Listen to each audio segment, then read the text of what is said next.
Comedian Jimmy Dore once said, no matter how you vote, you always just end up getting John McCain. And many Trump supporters joined the MAGA camp in large part due to their belief that he was the one exception to that, an anti-war politician who would truly put America and our interests first.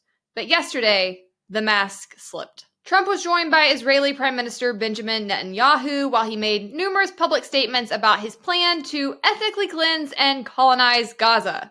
The U.S. will take over the Gaza Strip, and we will do a job with it, too. We'll own it and be responsible for dismantling all of the dangerous, unexploded bombs. I guess we need to update Jimmy Dore's statement since John McCain is dead. Now it seems no matter who you vote for, you just get Benjamin Netanyahu and AIPAC. Like, who is in charge here? What is this? You have the president of the United States pulling out this guy's chair for him? What's next? Is he going to be riding Passenger Princess on Air Force One? I have secondhand embarrassment for Trump right now. To their credit, a lot of the people in the MAGA movement are furious over this, frankly, deranged proposal and are speaking out against it. But will the pushback be enough to stop him? We're going to dig in.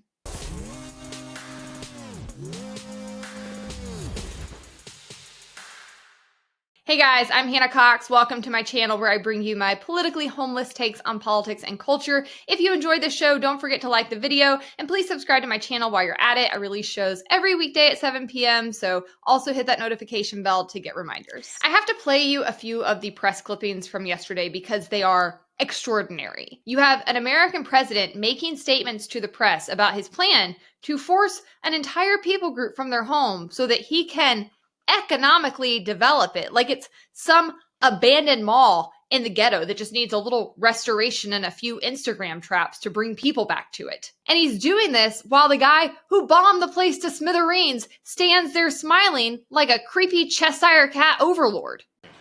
So Saudi Arabia is going to be very helpful, and they have been very helpful. They want peace in the Middle East. It's very simple. We know their leader and their leaders very well. They're wonderful people, and they want peace in the Middle East. As far as Gaza is concerned, we'll do what is necessary. If it's necessary, we'll do that. We're going to take over that peace, and we're going to develop it, create thousands and thousands of jobs, and it'll be something that the entire Middle East can be very proud of. But everybody feels that continuing the same process that's gone on forever, over and over again, and then it starts, and then the killing starts, and all of the other problems start, and you end up in the same place, and we don't want to see that happen. So by the United States, with its stability and strength, owning it, especially the strength that we're developing and developed over the last fairly short period of time, I would say really since the election, I think we'll be a keeper of something that is very, very strong, very powerful, and very, very good for the area, not just for Israel, for the entire Middle East. Very important. And we'll again, have thousands of jobs, and there'll be jobs for everyone, not for a specific group of people, but for everybody, okay? The juxtaposition of him talking about how the region is constantly being destroyed and how there's just this cycle of killing while he stands next to one of the main perpetrators of that cycle is so jarring to me. And not only that, his entire speech is completely tone deaf. He's talking about this like it's just another rank and file economic opportunity to bring tourism into a region that has been on the decline. This guy on Twitter said Trump saw free Palestine posters and said, hey, I'll take it. He's like, it's just a jobs creation program, guys. We're creating jobs, good jobs, beautiful jobs. When to be clear, the jobs are to go detonate the bombs that are still active there and clean out the dead bodies. My friend Joey Jones on Fox News, who is a military veteran who also lost his legs in conflict, said, and be responsible for all of the dangerous and unexploded bombs and other weapons, which is what Trump said. And he said, good to see my EOD brethren are as expendable for foreign wars as we've ever been. There are so many problems with this plan Trump put out yesterday that I genuinely don't know where to begin, but I guess I'll start here. First and foremost, this is internationally illegal. It violates international law, what he's proposing here. I don't know if we're just at a place where Americans are that uninformed or if they truly don't care, but ethnic cleansing is bad, okay? It's like top of the list of very bad things one might do. Adrian Norman, who is a writer and one of the few conservatives who has been willing to speak out on this issue and call a spade, said ethnic cleansing and gave the definition: 1, the systemic elimination of an ethnic group or groups from a region or society as by deportation, forced immigration, or genocide; or 2, the mass extermination or expulsion of people belonging to one ethnic or religious group by those of another. This is definitionally what Trump is suggesting here, pushing an entire people group, an entire ethnic group out of their homeland. And not only that, but pushing them into no man's land. There is nowhere for them to go, okay? This is very, very basic stuff we've covered for almost 2 years now since this conflict between the Palestinians and the Israelis revved back up. It's not like they can just mosey on over to a different neighborhood. Many of the surrounding territories have not been willing to take them. We're talking about millions of people that you would be displacing, and not just displacing, but again, forcing to displace in many other regions where they are not wanted and where they are broken up from their friends and family, from their people group. Now, interestingly enough, ethnic cleansing is not what violates international law. It is the actions one must take to enforce ethnic cleansing. The Fourth Geneva Convention and the Rome Statute of the International Criminal Court classify the forcible transfers and deportations of a people group as crimes against humanity. And that's just like the tip of the iceberg when we're talking about the problems with this proposal, okay? The Gaza Strip is recognized by the UN as part of the Palestinian territories under the Israeli occupation. International law actually prohibits the acquisition of territory by force, and any attempt by the US to come in and claim sovereignty over Gaza would constitute an unlawful annexation, which would violate the very basic fundamental principles that were established after World War II to try to prevent another world war from happening. So what he is proposing here is war, okay? And it wouldn't just be war with the Palestinians, it would be war with many of their allies. Like the fact that he rolled out of bed and was like, I've got an idea. Why don't we just push all the Palestinians out of this land? As if that very fundamental problem is not what the Palestinians and Israelis have been fighting over for decades now. They each believe they are entitled to that land. They each believe it is their homeland, and both sides have refused to find a way to coexist and live peacefully alongside one another. So I get that if you're like in the pro-Israel camp, just magically getting rid of all the Palestinians would be a nice, easy solution for you. And many of the Palestinians would feel the same way about the Israelis. The reason the world has mostly not got involved in this conflict is because neither of those solutions is ethical. Neither of those solutions can be carried out without a lot of blood loss and war and harming an entire population of people. Like, I just think it's so absolutely childish of him to suggest this. And I think when you have a conflict as murky and as much in gray territory as this one is, I find anyone who just completely wholeheartedly aligns with either side a little bit cracked. I understand why many Jewish people feel the allegiance they do to the people in Israel. I don't understand the allegiance many of them have to the government of Israel, which I think is a disgusting government, an inhumane government.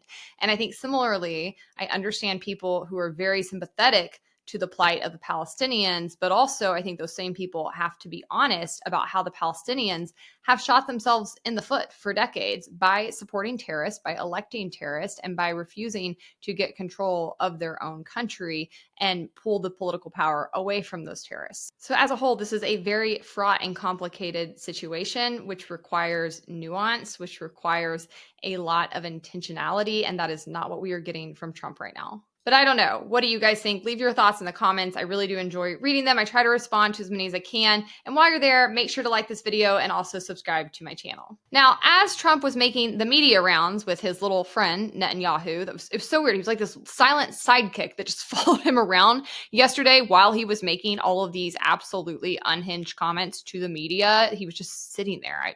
Anyways, I don't know what that was about. But I need to show you this clip from the Oval Office of the two of them. Peter? Would Palestinians have the right to return to Gaza if they left while the rebuilding was happening? It would be my hope that we could do something really nice, really good, where they wouldn't want to return. Why would they want to return? The place has been hell. It's been one of the meanest, toughest places on earth.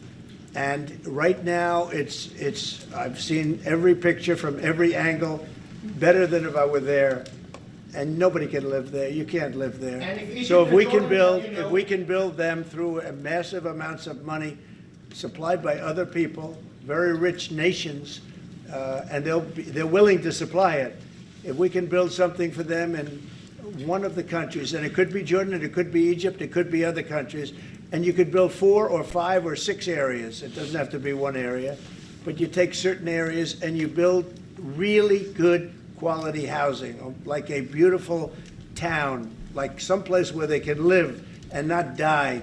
Because Gaza is a guarantee that they're going to end up dying. The same thing's going to happen again. It's happened over and over again, and it's going to happen again as sure as you're standing there, Peter. So I hope that we could do something where they wouldn't want to go back. Who would want to go back? They've experienced nothing but death and destruction. They've experienced nothing but death and destruction while he's sitting by the guy who is responsible for the death and destruction they have experienced. It is just remarkable. Remarkable and completely detached from reality. Like, where is he proposing that we are going to build all of this beautiful new housing for the Palestinians outside of Gaza, where they currently live? And who does he think is going to pay for it? The vast majority of the region will not support this. The only group that will support this is Israel, and Israel certainly won't let them come live in Israel. And also, Israel only exists because we prop them up with our money. So again, all of this funnels back to the American people having to pick up the tab for this entire conflict, which is insane. As this person on Twitter said, just so I'm clear, Israel gets to destroy Gaza and massacre its population, then shift all of the costs and responsibility for the aftermath onto the US. Do I have that right? Yeah, you've about summed it up. There is nothing America first about this. It is exactly the opposite of what people voted for him to do. The neocons are happy, though. Here's George W. Bush's reaction when he found out. I'm kidding. Obviously, this is footage from another event. But seriously, like, this is something that appeals to the Lindsey Grahams, the John McCains, the Bushes, which the entire movement around Trump was supposed to repudiate. Americans are sick of nation building. They're sick of regime change. They're sick of our money going to meddle in other countries. They understand that it incurs blowback. They understand that in the long term, it makes us less safe. And they also, most importantly, understand that it bankrupts us. Okay. If Trump is serious about cutting the federal government and cutting its spending, the Department of Defense has to be number one on that list. It absolutely dwarfs the rest of the government and our spending. Okay. People want to talk about reforming entitlements and Medicare and Medicaid and Social Security. None of it matters unless you cut the Department of Defense. The Pentagon can't even pass its own audits. They're spending $90,000 to eat salmon. Like, they are absolutely insane. They're out of control. You have to do something to rein these people in. Isn't that the entire point of reining in the deep state, all of these rogue intelligence agencies? Because all of them are constantly pushing us more and more and more into further conflicts. So it's phenomenal to watch Trump with one hand acknowledge all of that and then completely sell out his domestic agenda with his left hand in this kind of action. I know a lot of MAGA types are surprised by this. I'm not whatsoever. I think that Trump doing this is the most predictable thing in the world. Unfortunately, America has not had a chance to elect a truly anti-war America First candidate since Ron Paul, which was over a decade ago now. The American people are going to have to wake up and reckon with the fact that Israel currently has more power over our politicians than we do. And that puts us in danger in the long run because their agenda stands in stark contrast to the one that would actually serve Americans best. There were a lot of people who recognized this. There were a lot of people who voted for Trump, I think, on the economy first, but really, really close second place on war. People who were concerned with the growing regional conflicts in places like Russia and Ukraine and in Israel with Palestine, who wanted to see a reversal of the agenda that the Biden administration had been advancing. But that is not what they are getting right now with this. And unfortunately, there are going to be a lot of cowards who are unwilling to speak out about this because speaking out against Israel's agenda is often political suicide on the right. And that should really make you question things. That's true for people in the media. That's true for people in office. And it's often political suicide to do that, not only because of the money interests that are operating behind the scenes, meaning that many people are working to ensure that criticisms against Israel are not heard. But it's also due to the fact that we have a lot of disingenuous hacks on the right, people like Ben Shapiro, who care about Israel more than they care about America, and who will come out and try to label anybody a racist who speaks out against this agenda. They're as bad as the left, right? Anybody who pushes back on them or who has any kind of intellectual disagreement with the government of Israel's agenda or some of the things they have been doing, they try to label them as a racist to shut them up and to mar them in the public eye. I think it's disgusting. I actually made a whole video addressing Ben Shapiro and some of these other hacks who tried to do that to me and Thomas Massie over a year ago when we spoke out against some legislation AIPAC was trying to advance here in the US that would have said that you were an anti-Semite if you said anything that did not support the government of Israel. That's how these people have been moving for some time. So they have been very successful at silencing dissent on the right. And then you have the additional issue, which is that there is, frankly, a lot of anti-Semitism that is brewing in this country on the far left and on the far right. And it's a huge problem. And it makes it a lot harder for people who love Jewish people, who care about Jewish people, but who have very significant problems with Israel's government and with Israel's ability to control our government from being able to speak out without getting lumped in with those idiots. But make no mistake, this is a huge problem for Americans, and it's one that I think progressives and libertarians and America First types can and should come together on. If we truly want to have an anti-war country, if we truly want to keep our tax dollars here, if we want to ensure that our government isn't doing things that make us less safe in the process, we're going to have to form coalitions and fight back against this. As Sink from the Young Turk said, Netanyahu is playing with fire. He humiliated America today. He made Trump look like his servant. Mainstream media can spin it all they like, but the American people are waking up to the fact that no matter which party wins, Israel stays in charge. We're growing tired of this. All right, guys, thanks so much for tuning in. I hope you enjoyed this episode. If you want to support my show and my work, please make sure you subscribe to this channel. Consistently tuning into my episodes is the best way to help me grow, and it does mean so much to me. I'll see you tomorrow.